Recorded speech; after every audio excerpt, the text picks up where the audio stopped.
Dans cette vidéo, nous allons commencer notre apprentissage simultané de Python, d'analyse des données avec Python en même temps que nous sommes en train d'apprendre SQL. Et quand on va jumeler les deux, on va plonger dans Power BI. Ça va faire en sorte que vous soyez vraiment complet. Vous allez avoir SQL, Python, Power BI. Et pour finir, on va retomber sur Excel pour voir Power Pivot. Parce que c'est très important de pouvoir analyser les données dans Excel à l'aide de Power Pivot. Ok, sans plus tarder, ce que nous allons faire, on va utiliser l'outil Google Collaboratory pour analyser nos données. Donc, on n'a rien à installer, mais il faut absolument que vous ayez un compte Google. Donc, vous devez avoir un email Google. Alors, je vais utiliser l'un de mes emails. Vous voyez, je suis dans un de mes trucs. Donc, allez sur votre browser, allez sur Chrome. Et une fois que je suis là, bien sûr que j'ai login. Donc, je vais aller tout simplement là. Vous n'avez pas encore Google Collaboratory. Donc, je vais juste descendre là où ça dit More from Google Marketplace. Je vais cliquer là. Et je vais venir ici, taper Collaboratory.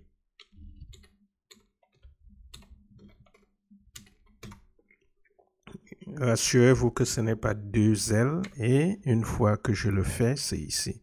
Mais vous voyez ici, chez moi, ça dit que c'est déjà installé. Chez vous, si c'est la première fois, c'est que c'est pas installé. Si vous ne trouvez pas ce cheminement, allez directement sur Google et tapez Install Google Collaboratory. Ok? Vous tapez simplement Install.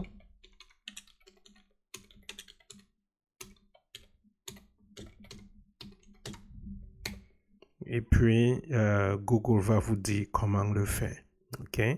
Mais une fois que vous allez installer, là, je vais simplement cliquer et ça va m'amener là. Soit, si je veux, je désinstalle, mais je n'ai pas envie de désinstaller. Ce que j'ai envie de faire, c'est d'aller dans un éditeur et commencer à utiliser Collaboratory. Alors, une fois que vous avez installé, vous venez tout simplement ici. Je vais aller cliquer là et ça va me donner des options. Vous cliquez simplement ici New Notebook. Nous voulons un nouveau notebook et une fois là-bas, vous allez commencer avec votre code. Par exemple, si je dis 1 plus 1 et j'utilise Shift Entrée. Ok, vous pouvez utiliser Control Entrée. La différence entre Shift Entrée et Control Entrée, c'est que si je fais Control Entrée, ça me donne la réponse. La première fois que vous utilisez, ça prend un peu du temps pour vous donner la réponse, mais après ça, c'est parti parce que c'est en train de tout installer.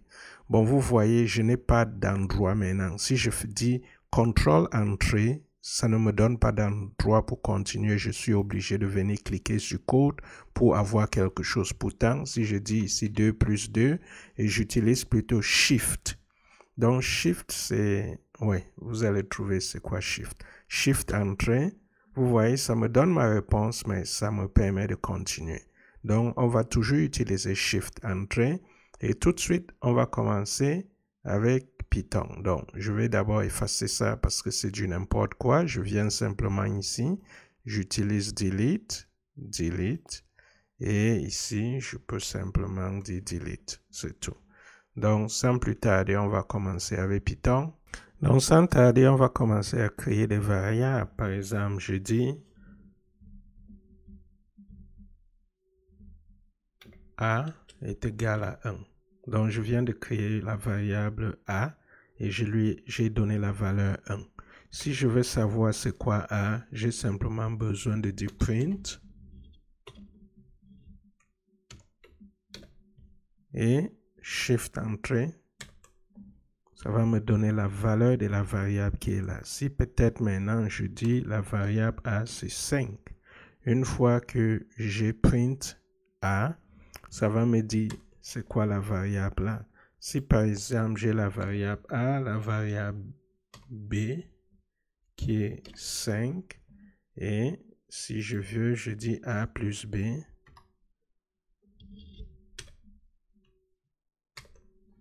Et voilà, ça me donne 10.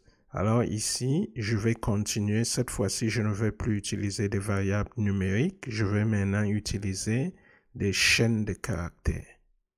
Alors voilà, je viens de mettre ces chaînes de caractères. Si vous voulez préparer le riz, tomates, oignons, du piment. Maintenant, si nous voulons voir, alors nous avons mis ces variables.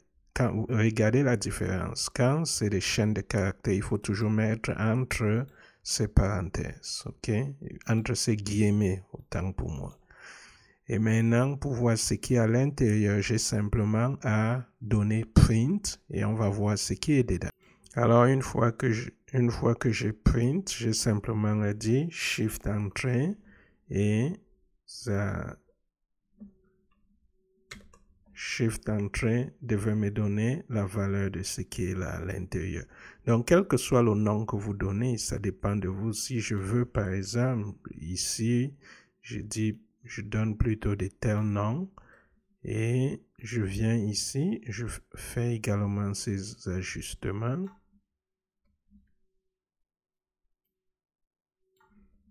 Parce que je donne le nom de la variable, je mets ce que je sais là, et puis quand j'imprime, ça va imprimer ce qui est là à l'intérieur. Donc, c'est important de comprendre ça avec Python et avec tout autre langage de programmation d'ailleurs. Maintenant, nous allons commencer à voir certaines choses. D'ailleurs, pour commenter, on va utiliser hashtag ici. Je vais voir ce qu'on appelle les listes en Python. Donc, les listes, par exemple, si vous avez de telles variables et vous voulez les mettre tous ensemble, vous allez utiliser une liste pour les mettre ensemble. Et par exemple, voilà, j'ai mis ça ensemble. On a riz, tomate, oignon, piment, le l'ail. On a mis ça tout ensemble pour les ingrédients. Donc, ça, c'est une liste. C'est comme aller au marché, tu as ta liste. Et Python utilise très souvent les listes et on va voir comment on voit ce qui est dans la liste. Et pour cela, on va introduire la boucle for. Donc, pour imprimer ce qui est dans cette liste, on va dire dans cette liste. On va dire pour. Quel que soit ce qui est dans la liste, donc on va dire for. On dit souvent for in. OK? On utilise cette combinaison, mais c'est in quoi? Donc, dans, donc c'est in ingredients.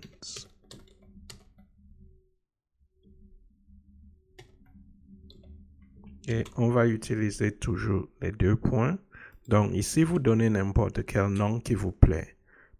Si vous voulez X ou vous voulez quel que soit ce que vous voulez. Ok, je vais dire tout simplement X. Ici, ça doit être exactement le même nom là-bas. S'il y a une différence, on aura des problèmes. D'ailleurs, vous voyez, ça souligne en rouge. Donc, prenez ce que vous voulez. Donc, pour tous les paramètres qui sont là, dans cette liste, on va simplement dire imprime-les. Donc là, ça va les imprimer un à un. Donc, je vais dire imprime X. Donc, ça va venir chercher chaque X qui est là-bas et l'imprimer. On va lancer et voir. Donc, j'utilise Shift Entrée et voilà, on a imprimé notre liste. Si vous voulez vous changer ça en ingrédient, sans S parce qu'il ne faut pas donner exactement la même chose parce que vous voulez voir les différents ingrédients. Donc, ce que vous mettez ici, c'est ça que vous demandez de print. Donc, on utilise for in et in cette liste. OK? Et on le lance, ça va donner la même chose. Maintenant, on va essayer de voir si, par exemple, on avait simplement utilisé print ingrédient. Voyons ce que ça devait donner.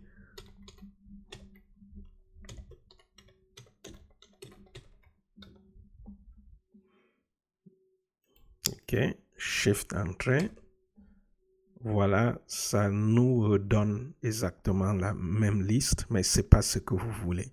Vous voulez que ça aille décortiquer ce qui est dans la liste.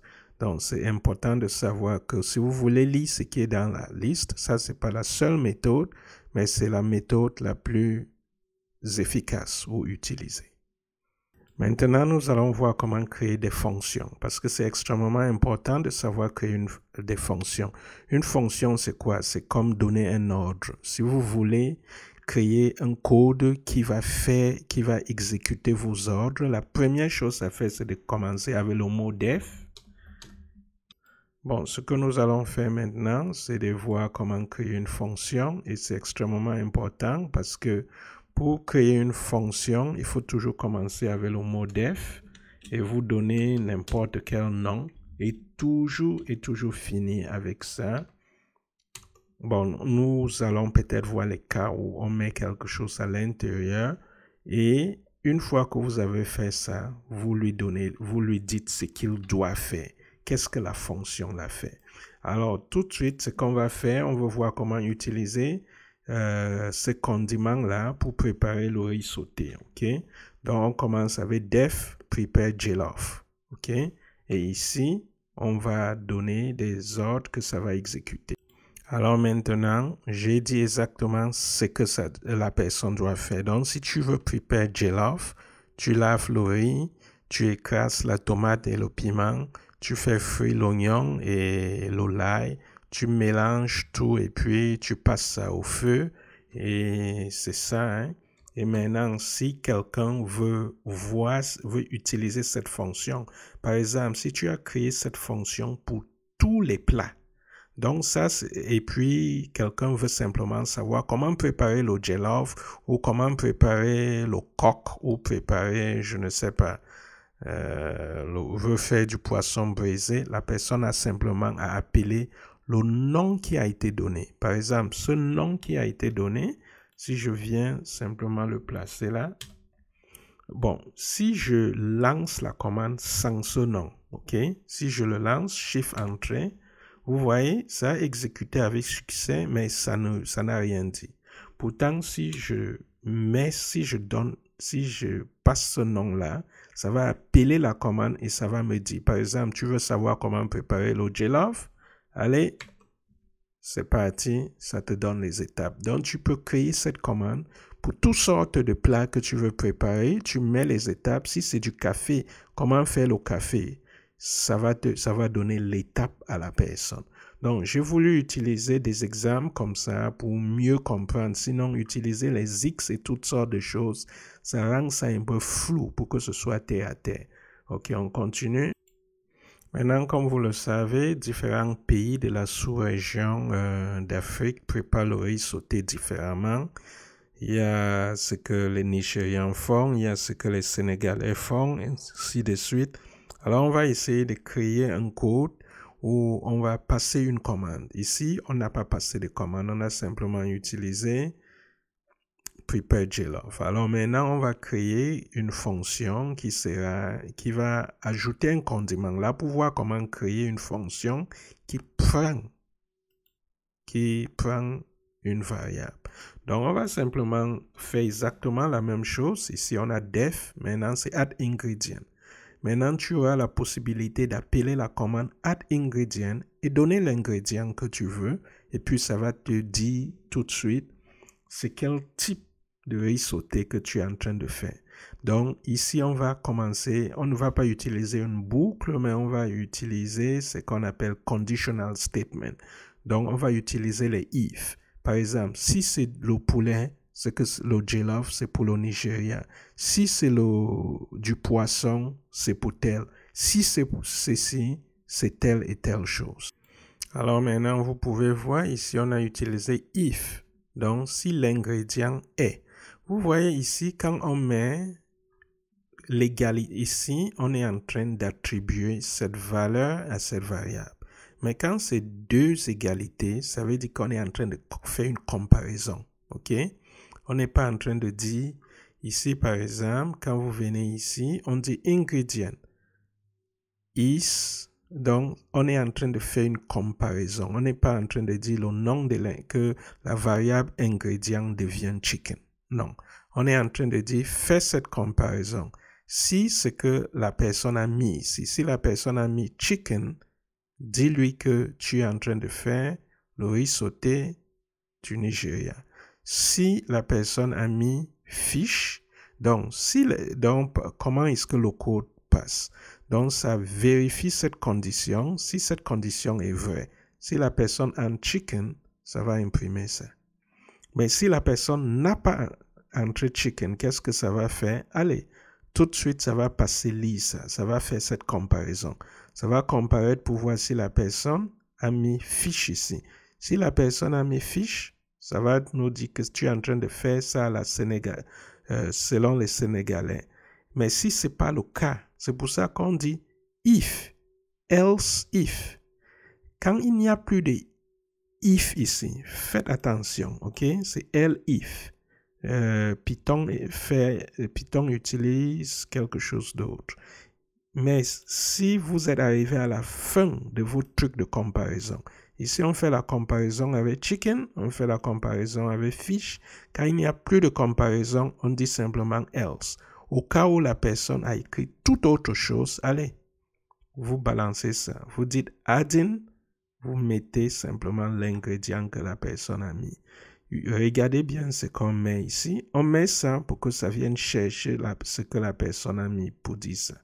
Pour dire, tu es en train d'ajouter tel ingrédient au riz sauté, sans spécifier de quel pays. Donc, si par exemple, vous voulez ajouter ça pour dire, par exemple, riz sauté selon les Camerounais, ok, attention, je vais rentrer ça. Juste pour vous dire quelque chose, c'est très important. Si vous ne laissez pas cet espace, ça ne va pas marcher, ok? Et rendez-vous compte qu'automatiquement, quand vous quittez ici, vous dites entrer, ça va créer cet espace. Si vous n'avez pas cet espacement, le code ne va pas marcher. C'est extrêmement important de garder ça. Même chose ici. J'ai oublié de vous dire, c'est critique d'avoir cet espacement. Donc ici, au lieu de dire fiche, on aurait pu dire goat. Et on va dire making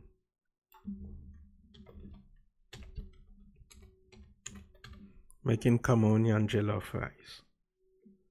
Et ça aussi, en fait, je me suis mélangé les pédales. Ça doit être ça et c'est ça qui doit aller là. OK? Donc, tous les if, toutes les conditions sont là et puis on décale. OK. Maintenant qu'on l'a fait, on va lancer. J'utilise Shift et Entrée. Et maintenant, on va appeler ça en passant quelque chose. Donc, si vous pouvez simplement l'appeler. Si vous mettez ça, par exemple, là, et vous mettez simplement, vous mettez par exemple fiche.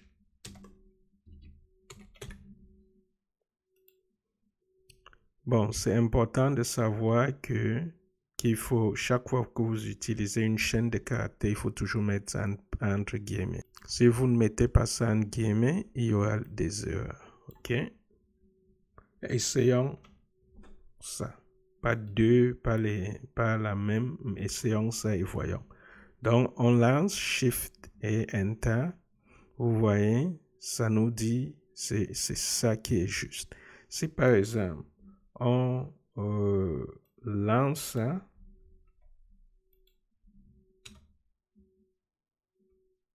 d'ailleurs, je peux le lancer plusieurs fois et voir ce que ça va me dire ici. Si on dit le bas, ici on dit chicken.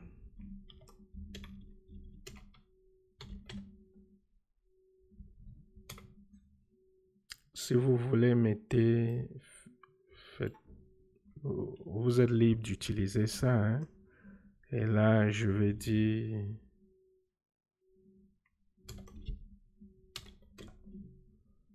OK. Là, on va lancer Shift Enter. Vous voyez, c'est aller chercher ça.